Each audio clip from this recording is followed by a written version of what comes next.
भारत और पाकिस्तान के बीच चल रही तकरार में लगातार लोगों को समझाने का प्रयास किया जा रहा है कि वो पैनिक ना हो, और इसी क्रम में सेंट्रल दिल्ली की तरफ से एक मॉक ड्रिल रखी गई है। हम इस समय पीडब्ल्यूडी और दिल्ली पुलिस के पुराने हेडक्वार्टर में मौजूद है, जहां पर इस ड्रिल का आयोजन किया जा रहा है। आपको एक आवाज़ सुनाई दे रही होगी जो सायरन की आवाज़ है, और इस सायरन से ये प्रयास किया जा रहा है कि जो लोग हैं वो समझ सके कि अगर आने वाले दिनों में कोई आपात स्थिति होती है, और अगर पाकिस्तान जिस तरीके से पिछले 2 दिनों से लगातार भारत पर हमला करने का प्रयास कर रहा है, उस तरीके से हमला कोई दिल्ली में किया जाता है, तो इस सायरन की आवाज़ को सुनते हुए लोग बाग सचेत हो जाएं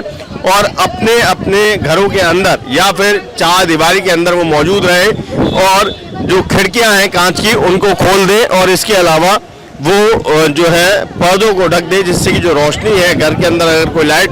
जल रही है या दफ्तर के अंदर कोई लाइट जल रही है, तो वो उसकी जो रोशनी है वो बाहर ना आ सके। और यहाँ पर तमाम जो वॉलंटियर्स हैं वो आप देख रहे हैं, ये सब सिविल डिफेंस के वॉलंटियर्स हैं जो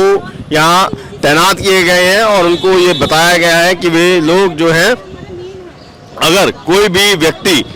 पैनिक की स्थिति में होता है तो उसको समझाया जाए कि डरने की ज़रूरत नहीं है, वो अपने अपने घरों के अंदर मौजूद रहे और बाहर ना निकले, और अगर कोई भी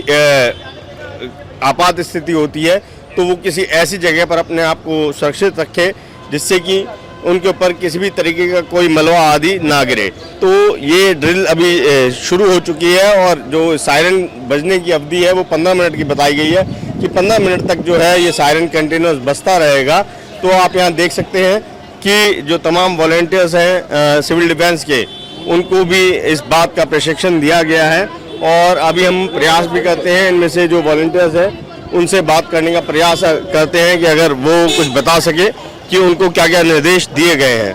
सर, हमें इंस्ट्रक्शंस यही दी गई है, जो भी लोग हैं उनको एकदम से सायरन बजेगा तो पैनिक नहीं होना, और अगर इनकेस कोई भी हार्म होता है तो आप दीवार के सहारे खड़े हो सकते हैं, या किसी टेबल के नीचे बैठ सकते हैं, या अपना बैग हो या कोई फाइल हो तो अपने सवर को कवर करके आराम से बैठ सकते हैं। पैनिक नहीं होना, सबसे मेन चीज़ यही है कि पैनिक नहीं होना और भगदौड़ नहीं मचाना। जितना आप लोग भगदौड़ मचाओगे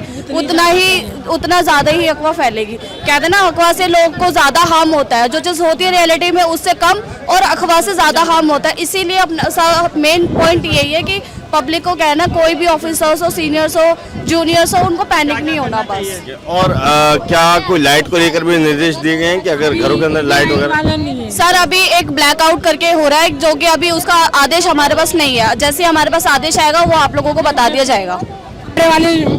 अलार्म का वो है, अगर कम बजता है तो खतरा, अगर वो एकदम बजता है तो खतरा नहीं है, खतरा टल गया है। अगर वो तेज बजेगा तो कोई खतरा नहीं है। अगर वो रुक रुक के बजता है तो इसका मतलब ये है कि खतरा है। मतलब अलार्म अगर रुक रुक के बजता है तो ये समझिए कि अभी खतरा बना हुआ है। खतरा बना हुआ है, और अगर अलार्म लंबा बजता है तो हम लोग खतरे से बाहर हैं, अगर रुक के बजता है तो खतरा है हमें अलार्म। तो ये आप सुन सकते हैं कि जो सिविल डिफेंस के वॉलंटियर्स हैं उन्होंने ये बहुत इंपॉर्टेंट चीज़ बताई है कि अगर जो सायरन बज रहा है वो अगर कंटिन्यूस बज रहा है, यानी कि लगातार बज रहा है, तो ये समझ सकते हैं कि आप खतरे से बाहर हैं। लेकिन अगर ये सायरन जो है रुक रुक के बजाया जाता है तो इसका मतलब है कि अभी खतरा है और आपको सावधान रहने की ज़रूरत है, और जो भी दिशा निर्देश सरकार की तरफ से आपको दिए जा रहे हैं उसका पालन करने की आवश्यकता है। कैमरा पर्सन नदीम के साथ अभिषेक रावत, फेडरल देश के लिए।